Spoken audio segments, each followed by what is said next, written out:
through shady business practices and a lust for power at all costs, the Trade Federation became one of the wealthiest corporate organizations in the galaxy. They even backed the Separatist Alliance during the Clone Wars, all while furthering their own goals in the Galactic Senate. However, by aligning with Darth Sidious, the Federation unknowingly signed their own death wish, as the Dark Lord sought to merely use them as a pawn in his grand plan for unlimited power.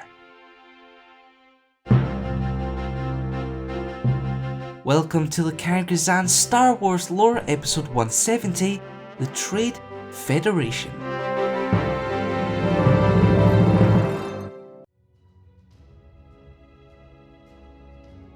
Operated by the business-driven and cutthroat Neimoidian species, the Trade Federation became one of the galaxy's wealthiest corporate organizations.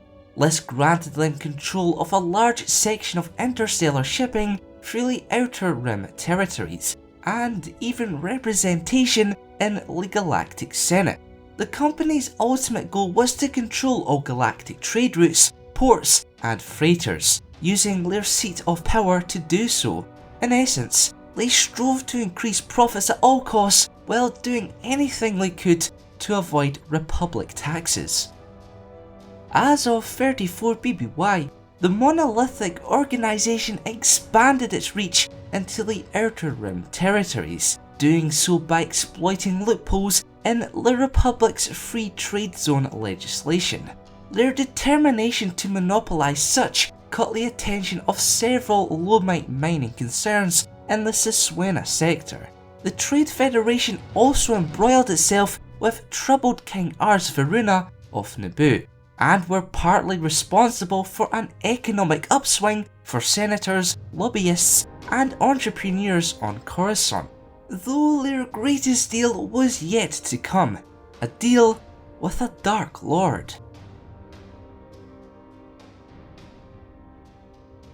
Having followed their projects and operations for some time, Dark Lord of the Sith Darth Sidious sought to use the organization in his quest for power. The secret partnership began prior to 19 BBY, when the Federation attempted to establish mining facilities in the CLXX system beyond the sanctions of the Republic. The operation took a turn for the worse when a pirate faction decided to attack, using electrostatic field generators to render their droid forces inoperable. However, Darth Sidious was quick to dispatch his apprentice, Darth Maul. The Zabrak arrived in time to destroy a squadron of orb wings, board a seized Federation battleship, and cut down any pirate who crossed his path.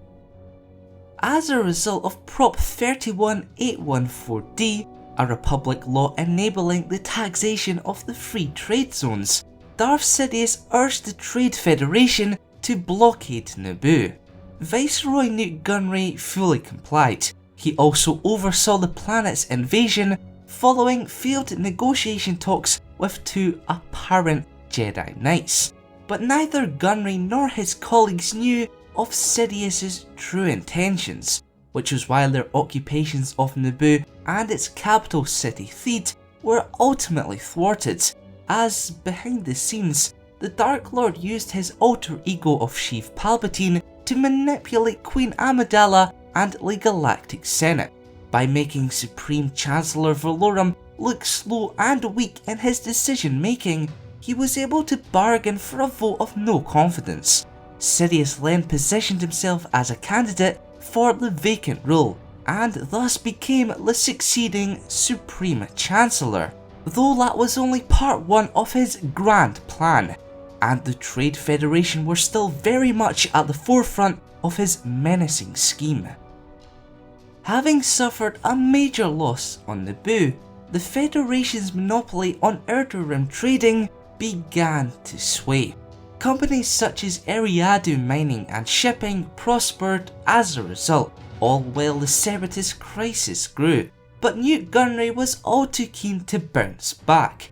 In fact, after evading Republic imprisonment through multiple trials and retaining his position as the head of the organisation.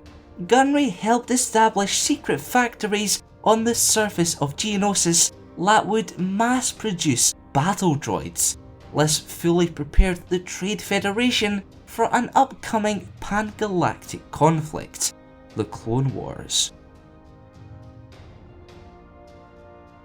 Despite pledging their support to the Confederacy of Independent Systems and becoming a major military benefactor throughout the Clone Wars, the Trade Federation publicly denied any links to Count Dooku and his movement. Moreover, the organisation were allowed to maintain their seat in the Senate by confirming a neutral stance. Of course, the Separatists were destined for defeat, thanks to Palpatine's meddling, and while its leaders, including Viceroy Gunray, were promised peace, Sidious had other ideas. The Dark Lord simply did not need the Trade Federation nor its allies any longer, and so ordered his new apprentice Darth Vader to wipe them all out.